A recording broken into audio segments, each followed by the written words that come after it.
Prison continues on those who are entrusted to it, or work begun elsewhere, which the whole of society pursues on each individual through innumerable mechanisms of discipline, meaning the scapegoat phenomenon as well as the black sheep are all collective manifestations and objectifications and personifications of their repression, of all our repressed content and shadow material that we just could not process, handle, recognize, or that we just have not been able to because we cannot, because we will not process it, recognize it, identify it, because we are absolutely and dangerously afraid, terrified, and anxious of the past, of the truth, of the authenticity of what we are not, who we were, who we have become, and what we could have accomplished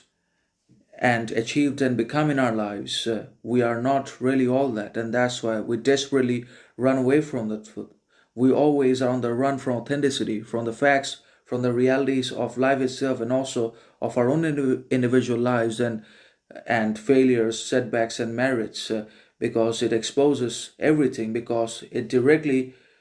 brings us to who we are and introduces everything as it is in reality. And that's why we have chose distractions, diversions, and pursuits onto other realms. That's why we have basically decided and chosen to delude ourselves with our own illusions, hallucinations of happiness, freedom, reality, truth, etc., when there is none. And that's why we have also invented pleasure, entertainment, attention, approval, and obsession in our lives so that we can constantly provide us with distractions in one way or another, because ultimately we can neither be in solitude nor can we embrace loneliness, and certainly nor will we ever be able to come face to face with the truth and confront our original selves, because we have lost our original selves, because we have buried it for being in society, for public conformity, for societal validation, outside attention, approval, success, fame, etc. We can no longer now relate to ourselves because we're compromised with our qualities, boundaries, bounds, talents, because we put ourselves into repression. But then again, prison always continues. Prison is not always about jails and concrete structures and barriers and basically chains. Prison is also always not about bars,